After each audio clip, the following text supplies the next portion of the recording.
Good morning students. आज हम class 10th का चैप्टर शुरू करने जा रहे हैं। क्लास टेंथ का चैप्टर है हमारा chemical reaction and equation.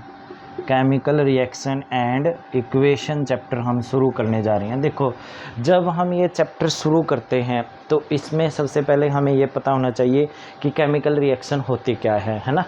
Chemical reaction क्या होती है पहले ये पता होना चाहिए, फिर इक्वेशन के बारे में पढ़ेंगे।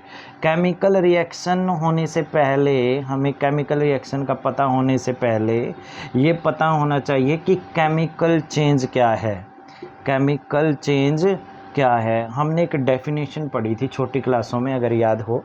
हमने ये पढ़ा था कि the change in which new substance is formed the change in which new substance is formed is called chemical change। जिस बदलाव में अगर हमें कोई नया पदार्थ मिलता है तो उस बदलाव को हम रासायनिक परिवर्तन बोलते थे। क्या बोलते थे उसको हम? रासायनिक परिवर्तन। रासायनिक परिवर्तन, जितना कि आपको याद है ना। जैसे हमने इसमें बहुत सारी चीज़ें की थी। दूध का दही में बदलना, है ना, दूध का दही में बदलना। Milk is converted into curd, है ना। लोहे को जंग लगना, लोहे को जंग लगना, लोहे को जंग लगता है ना। पहले लोहा अलग कलर का होता है, शाइनी सरफेस होता है, उसका चमकीला सतह होती है। जब उसको धीरे धीरे जंग लगता है तो वो ब्राउनिश कलर का हो जाता है। तो वहाँ पे क्या है? ये रासायनिक परिवर्तन है।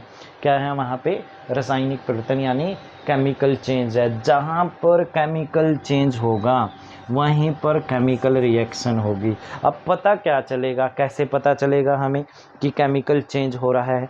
पहले हमें ये पता होना चाहिए कि केमिकल चेंज होता क्या है। देखो, थोड़ा सा और एक्सप्लेन करता हूँ मैं। पहला एग्जाम्पल लिया मैंने दूध को दही में बदलना, ठीक है। दूसरा एग्जाम्पल लिया मैंने मिल्क, अपना लोहे को जंग लगना। Iron is converted into iron oxide. Iron oxide को ही जंग बोलते हैं। आयरन ऑक्साइड को ही क्या बोलते हैं?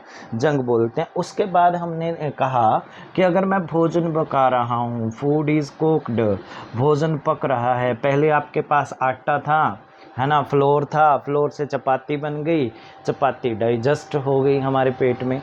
तो ये भी आपका क्या है? केमिकल चेंज है। जहाँ केमिकल चेंज है वहाँ केमिकल रिएक्शन होगी, तो इसमें भी केमिकल रिएक्शन होगी। आगे आगे चैप्टरों में हम डिटेल में पढ़ेंगे। ये डाइजेशन वगैरह प्रोसेस होती है, इसमें केमिकल रिएक्शन होती है, केमिकल चेंज होती है, कैसे होते हैं, सारी चीज़ें हम आगे पढ़ेंगे। उसके बाद आपके पास आ जाता है फूड गेट डाइजेस्टेड। जो फूड है आपका वो डाइजेस्ट होता है स्टमक के अंदर, और डाइजेशन जहाँ पर आ जाता है वर्ड डाइजेशन, ये लगा लो, वहाँ पर केमिकल रिएक्शन ही तो होगी। क्योंकि डाइजेशन में हम क्या लेते हैं? ग्लूकोज लेते हैं। ग्लूकोज हम खाते पीते हैं, जो भी चीज़ हम खाते हैं, ग्लूकोज, कार्बोहाइड्रेट, फैट। अब ग्लूकोज में हमारे भोजन में अगर याद हो तुमको तो हमारे भोजन में 5 आवश्यक चीज़ें ज़रूरी हैं। कौन कौन सी? Carbohydrate, carbohydrate. दूसरा हमने पढ़ा था अगर याद हो, प्रोटीन। दूसरा क्या था? प्रोटीन। तीसरा क्या था आपके पास? फैट। फोर्थ क्या था आपके पास? विटामिन्स, है ना। फिफ्थ क्या था? मिनरल्स। अगर याद हो तो आपको मिनरल्स, ये हमारे भोजन में ज़रूरी है। क्यों ज़रूरी होते हैं ये? जितना हमें पता है।